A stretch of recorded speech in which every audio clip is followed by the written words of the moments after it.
And now, God, open my mouth so that I can speak. Open our ears so that we can hear. And open our hearts so that we can change by your power and through your grace.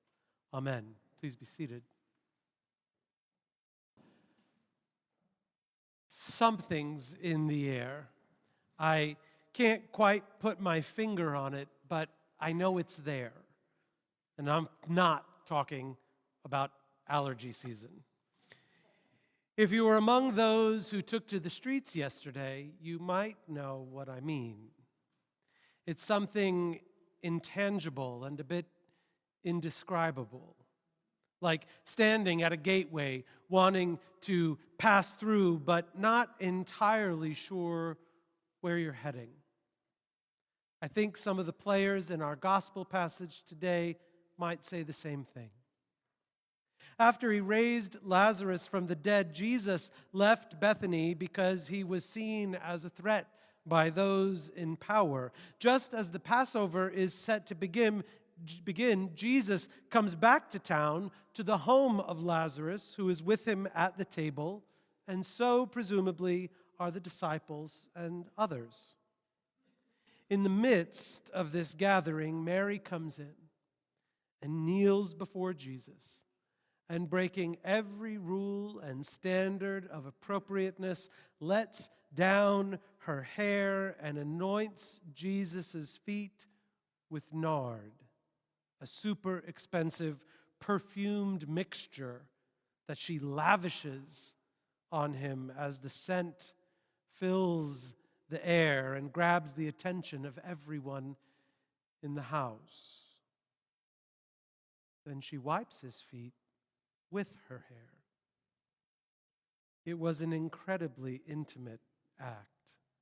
It was sensual in the literal sense of it tapping into the sensation of touch, sight, smell, and sensual in the sense that women did not do anything like that with men, A, in public, and B, outside of the confines of marriage.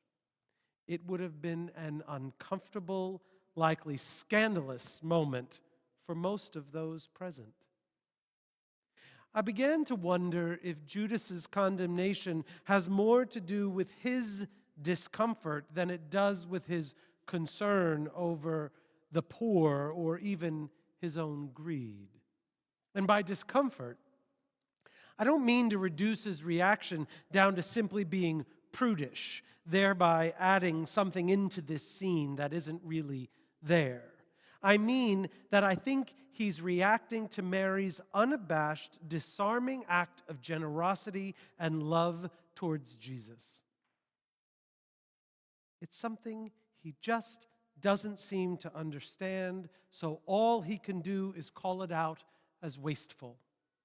Of course, I'm sure, as John tells us, that he does see this as a missed opportunity for himself, which is why it's so easy for him to give voice to it. And what does Jesus say in response?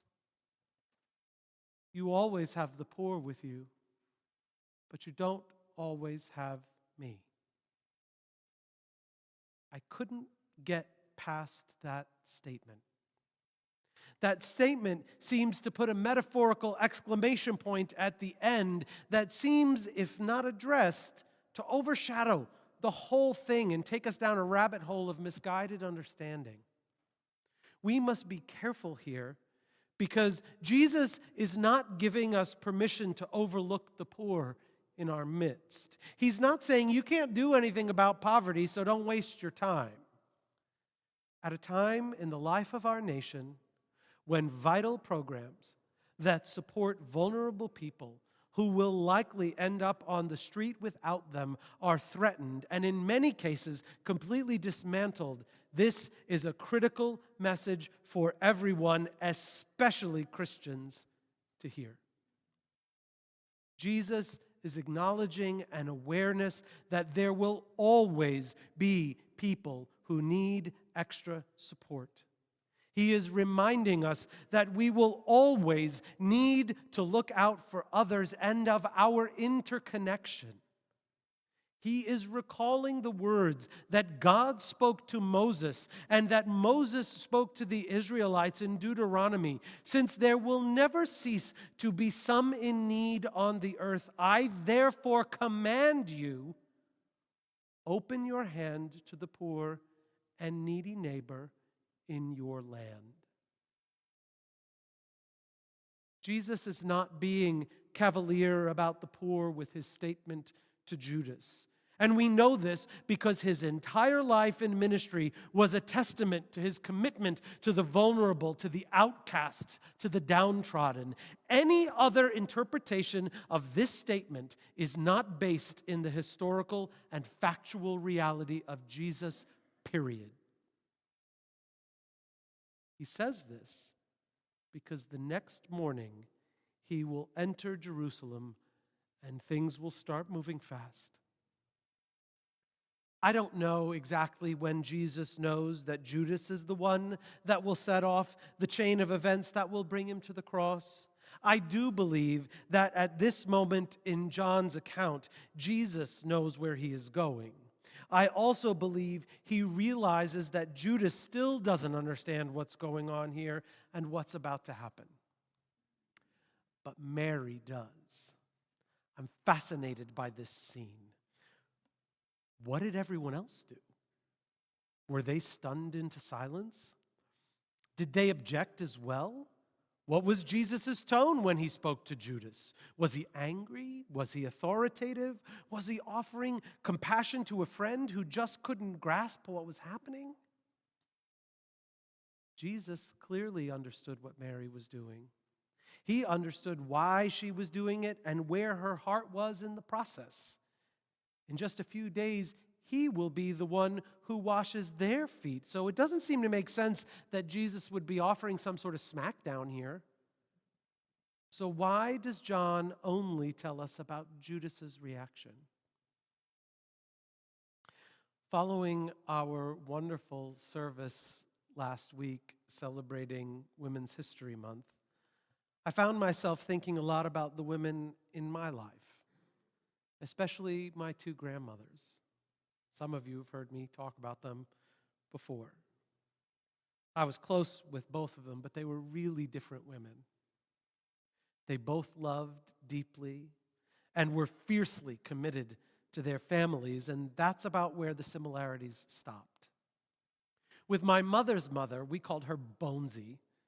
There were no barriers.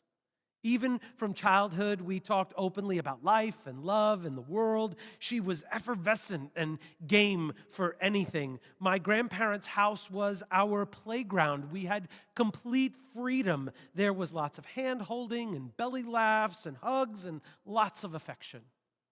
Anything she had, food, money, her home, was available to us, and she would drop anything to pay attention to me and my siblings, and always made us feel like we were the most important people in the world. My father's mother, Grandma Ann, was more stoic in nature. She expected everyone to know their place. Children did not participate in adult conversations and certainly didn't interrupt. She wasn't kissy and huggy, and she was not the type to get down on the floor and work on a puzzle or lay in the grass and watch the clouds searching for animal shapes. She expected us to be mindful of her home and how she kept it.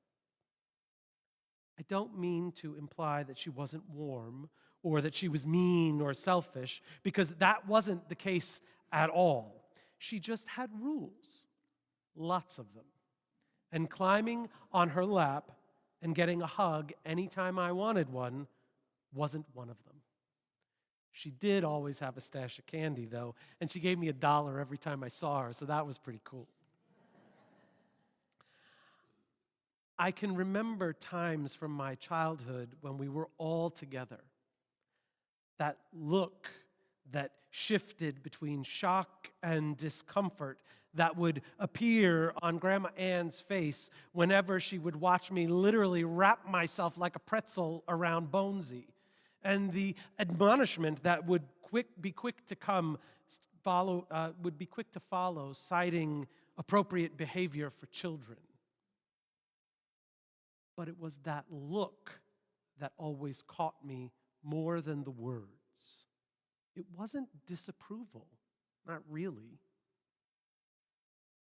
It was more confused. She just didn't seem to understand how all of that worked. Yes, it defied her sense of what was and wasn't appropriate, but it was more than that. I don't think she knew how to be that unguarded and carefree, or how to love that freely, even if she had wanted to. How could she? I don't think anyone had ever modeled that for her. When I sat with this passage, I pictured that same look on Judas's face at this moment. I think there are a lot of people who don't know how to respond, or as the case may be, to engage with unabashed love and generosity that withholds nothing. For many of us, it jars our systems, and in some cases, it makes us downright uncomfortable. But sometimes, we have to break free. Sometimes the circumstances of our lives call us to let go and hold nothing back in order to let love speak. At this moment, that's what Mary is doing. She understands that she has this one moment to express Jesus' impact on her life and what raising her brother from the dead meant to her and her family, that she understands what so many of the men surrounding him just don't see, that his very presence challenges the powers that be. And while others are still dreaming of triumph, she understands that this is not going to end well. Because of all of that, she cannot worry about what people will say tomorrow. She is going to do the one thing she can do. She is going to prepare him for what's to come and deal with the consequences later, just like he did for her brother. As for Judas, he calls out what he can't understand, what he'll never understand until it's too late. This passage has nothing to do with Judas's ultimate betrayal of Jesus and everything to do with his inability to understand and accept Jesus' model of unconditional love and how it impacted those around him. My friends, we must be careful not to make the same mistake.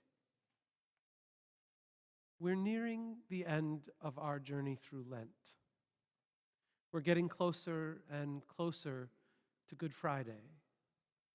Before we can bask in the glory of the resurrection, we will need to face the tragedy of the cross. Whether we want to admit it or not, death is in the air. War, isolationism, climate change, legislation fueled by misogyny, racism, and anti-trans and anti-refugee and asylum seeker sentiment, all plaguing a world crying out for help, for change, for new life. As we heard in Isaiah, God is about to do something new. What is the resurrection experience we are walking towards and praying for? What does it look like? And how will we help to bring it about? How will we be different? Will we be like Judas and stand in judgment of what we don't understand, or criticize what doesn't serve our self-centered motivations? Or will we follow Mary's example and stare death right in the face and declare that it does not have the last word? Can we lavish a generosity and love on the world that has never been seen? So the kind of love that Mary modeled for us, a love that was once considered extreme and wasteful, would become the standard currency by which the world works. We are not powerless in this moment to change things. I believe that's what many of us who took to the streets yesterday are fighting for. I believe that is what resurrection life looks like, and we can make it so. Good Friday death may be in the air, but thanks to Mary's example today, so is love. And much like spring, creation's way of showing us what resurrection looks like, if you close your eyes and breathe in, you can actually smell it. And love, when it's let loose, well, love changes everything. My suggestion? Let's try it and see what happens.